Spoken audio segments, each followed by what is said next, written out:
Life in the open ocean is like living in an alternate universe. One where our joys come from the simplest moments. That feels so good. And where our suffering comes suddenly and out of nowhere. And we never really know when our experience is going to shift from one to the other. I gotta puke.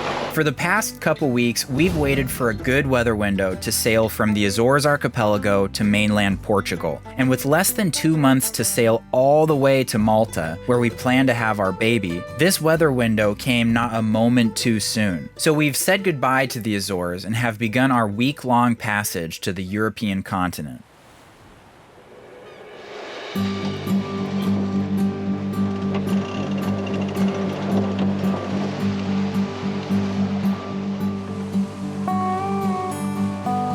Well, it's a beautiful sunset. The wind is definitely picking up. It's averaging like 21 knots right now, and the seas are definitely getting bigger. This should be the only part of this whole trip that's like this. So it's forecast to kind of have the wind and seas peak this evening, and then it'll all start to diminish tomorrow morning. And it's interesting, I couldn't help but think about the Atlantic crossing and compare this trip to that, an ocean crossing, and what makes it stressful for me is the duration. And just thinking in your head like, man, I just had 2 days of being underway, and now I've got another 13 to go. So this being a 7-day trip, and here we're already done with like a day and a half of it, it feels like there's not that much more to go. I just am feeling a lot less anxious about this, I guess is all I mean to say.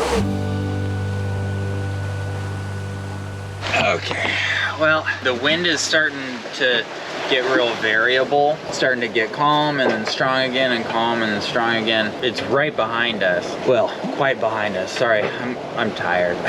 We need to get the whisker pole up at some point tonight, and Desiree is now on watch. It's time for me to go to bed, and so it's better that we just do it now, get it over with. But it is one thing I just do not feel like doing at 2 in the morning. Okay, here we go.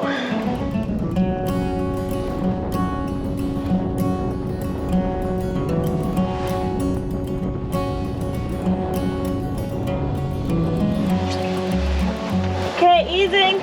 Doing something at night, any mistake you make would be so much more detrimental at night than during the day. And I guess it has a lot to do with the fear of falling overboard. You just don't want to do that in general, but at night, your chances of being spotted are very, very low. So not only do you have to maneuver around the boat while it's rocking and rolling and the deck is slippery, you gotta really make sure you don't fall off the boat. I gotta puke.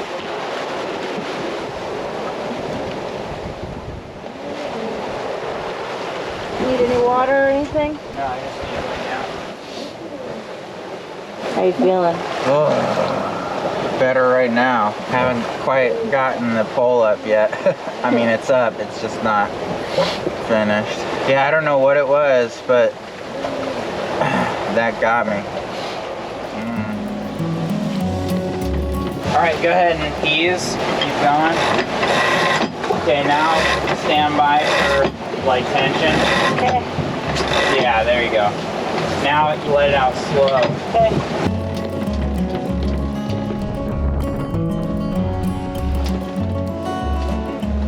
Okay, that's all the way out.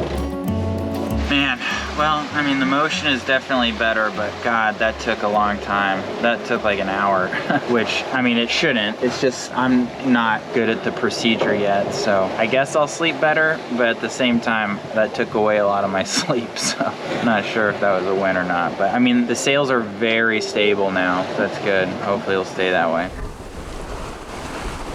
All right, well, I'm glad the whisker pole is up because the motion is really nice. It's blowing like, I think 20 knots right now. One of the reasons we put the whisker pole up was because in the last hour of Jordan's watch, the wind dropped down to like 13 or 14 knots. There just wasn't enough pressure on the sails to keep the boat really stable, and the waves were pretty big and rolly, so the boat was just like seesawing back and forth. So with the whisker pole out, it's great right now how it is, like 20 knots of wind, but even more so if the wind dies down, it'll at least keep the sail out and full. I feel really bad for Jordan. He threw it like 3 times during the process, but he's so good at not making it a big deal. He's just like, hold on, I'm gonna throw up real quick. Okay, back to work. Whereas when I throw up, I'm like, I have to throw up. It is coming. Make a big production out of it. I'm gonna set my alarm clock every 12 minutes to get up and do a horizon scan. And I'm gonna try to get a couple of cat naps in, so I'm pretty pooped too.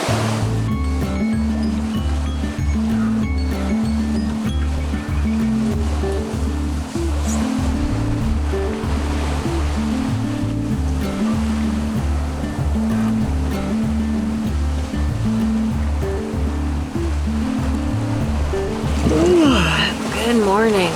Well, it is the morning of day 3. It is so nice right now. The wind has calmed down significantly and the waves have really died down a lot, but we're still chugging along at like 7 knots right now. And I'm so happy we put the whisker pole out because it's really keeping the boat stabilized. Yeah, it's just really, really nice. Just kind of pushing through the waves. And all you can hear are the sounds of the boat and the big blue.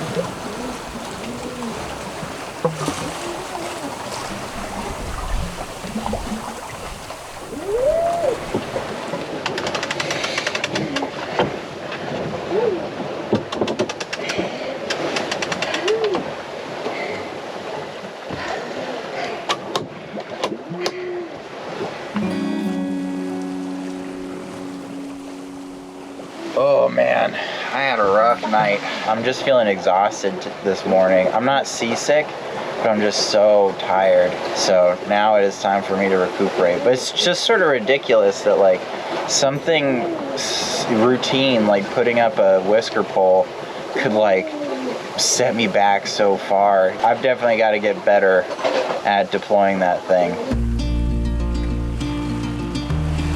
Well, the calm winds have arrived. It's kind of funny because, you know, when we're charging along, making really good time, it's uncomfortable. So I'm like, man, I wish it was calm out. But then it gets calm and we start going slow. And I'm like, man, I wish we were going fast again. Anyway, we should have this for like the next couple days if we're lucky. If we're not lucky, it's gonna drop down to like 5 or 6 knots and we'll have to motor a lot. But cross our fingers that it stays around like 9 or 10 knots, which we can totally sail in that.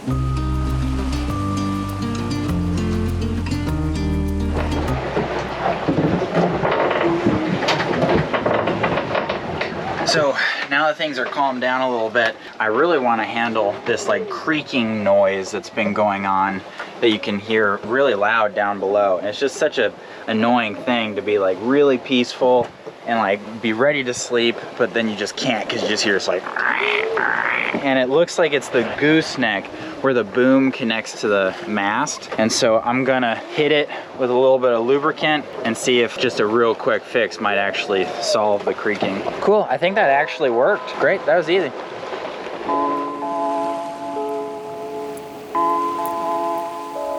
So one of our goals with sailing is to get off-grid and out into nature as much as possible. But the reality is that we spend a lot of our time online, which means that cybersecurity is a big concern for us. And one of our biggest concerns is phishing. No, not that kind of phishing. Phishing is when someone sends you an email that is designed to look like it came from an official website like Facebook or your bank or even from your boss at work. And the email requires that you sign into your account to fix some immediate issue. Clicking on the link in the email can take you to a website that looks indistinguishable from the real thing, except once you enter your login info, the scammer will have access to whatever account you thought you were logging into. Now, the best way to protect yourself from this sort of cyber threat is to use Nordvpn's threat protection. It's super easy to use. You just open up the Nordvpn app, turn on threat protection, and Nordvpn will automatically block any known phishing websites. It also protects against malware, trackers, and intrusive ads. So if you want to protect yourself from cyber threats, Nordvpn is offering Project Atticus viewers 4 months for free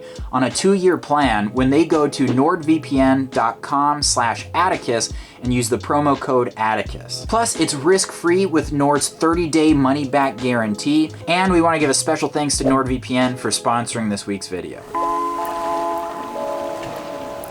right, buddy. What you got? A huge salad for our lazy lunch. Wow, that looks delicious, buddy. Mm-hmm. Is the calm motion inspiring you? Yeah, I was like, I'll make a homemade dressing. A little parsley, a little scallions, a little shallots. Well, get up here. Let's eat it. Okay, I'm just gonna grab a drink. Oh my god, this is so nice. Yeah, Wow. this is night and day. This is what people on catamarans feel like all the time. Here's to a light wind passage. Cheers.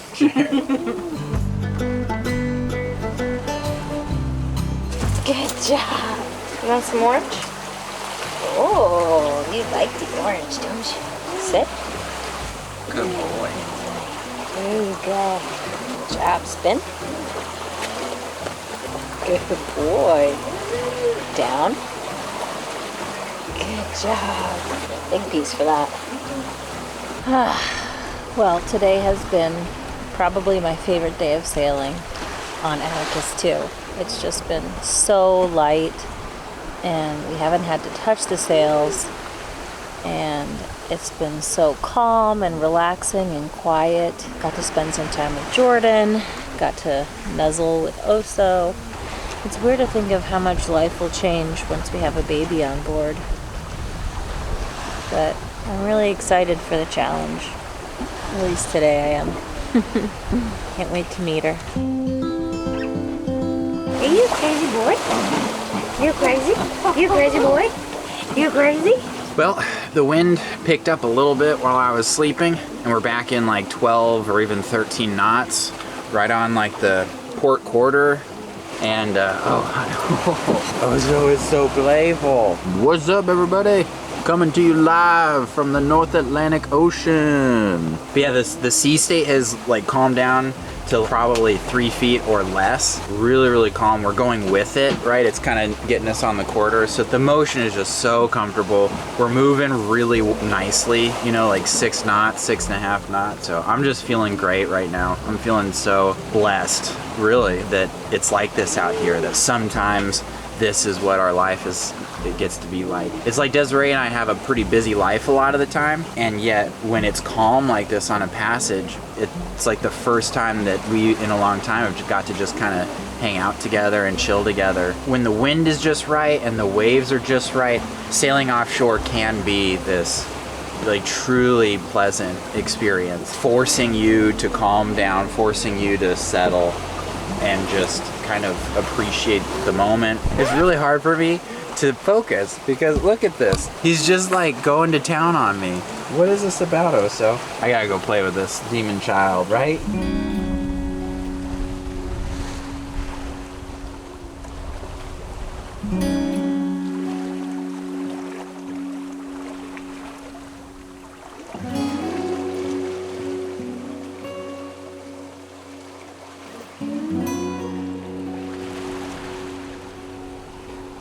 All right, well, it's about 10:30 in the evening, and I've got an AIS vessel behind us about 8 miles. I've been tracking them for a while, for like the last hour or so, and they are heading right for us. They're directly behind us, going the same exact direction as us. We've got about an hour before we're gonna be close to each other, so I'm thinking that the best thing for me to do is to hail them on the radio, just let them know that we're here and suggest that they pass us to port. They haven't adjusted course at all since I've seen them, so I don't know if they do know we're here. Trans-Catalonia, this is sailing vessel Atticus. Yeah, Trans-Catalonia replying. Hello, we are a 40-foot sailboat. We are about 7 miles ahead of you guys, sailing east, and just wanted to double check that you saw us and see if you were planning on passing us on our port side. Yeah, I saw you, I have you on my radar. I was planning to pass you on your starboard side, but now I'm changing course and I will pass you on your port side. Okay, very good. Thank you very much. Have a great evening. Yeah, thank you. The same. Okay, cool. They're not gonna hit us. That's good. Wow. Okay, well, it is noon on day, boy, I can't even remember what day this is. I guess this is day 3 or 4, something like that. We're pretty much halfway. Yeah, it has just been super calm all day. Like nothing has changed from last night or even since yesterday, really. Wind's coming out of the same direction, same speed, you know, averaging around 10 knots. So yeah, we got what we wanted, a calm passage, because we've got, I think, a couple more days of this. I don't know if it's been restful necessarily, just because the sleep routine is it's just less than ideal. So it's hard to get a full like 8 hours of sleep in any 24-hour period, even though it's calm and everything's super chill. But I think now at least we're starting to get into a better rhythm where we're doing a better job of sleeping our entire off watch, because it's not easy, right? I mean, there's a lot of noise and there's a lot of motion even when it's relatively calm. Like the sails are slatting back and forth and the, you know, water against the hull and stuff. You can tell I am a little sleep deprived because I am super out of it. I'm like trying to come up with cohesive things to say and I'm having a hard time. I'm still very grateful for how calm it is. It could be a lot less enjoyable, that's for sure.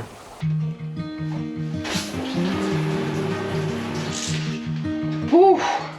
Man, that feels so good. Not just a shower, not just being clean, but like a hot shower, you know? It's just like such a crazy luxury out here in the middle of the ocean.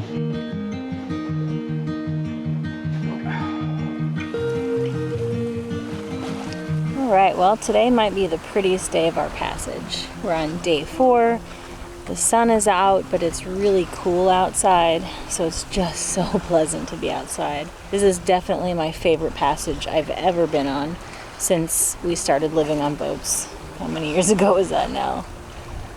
I guess in the last 10 years for me. The boat is just so cozy and comfy. We've got all the portholes open, so there's nice airflow going through down below. We've got so much room compared to Atticus 1. Huge galley, just took hot showers. Got this beautiful little dog who puts up with being at sea for days at a time and just trusts us. My ideal day off is just being on the boat, having a nice breeze down below, and just relaxing and enjoying the spaces on the boat.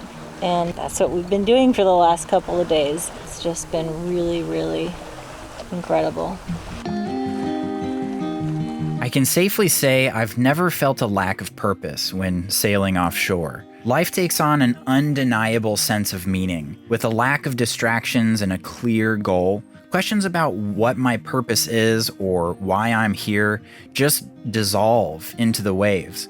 They are eclipsed by the setting sun, and all that's left are the sails and the breeze, the boat and the two of us on it, and the bow cutting through the water pointed toward our destination.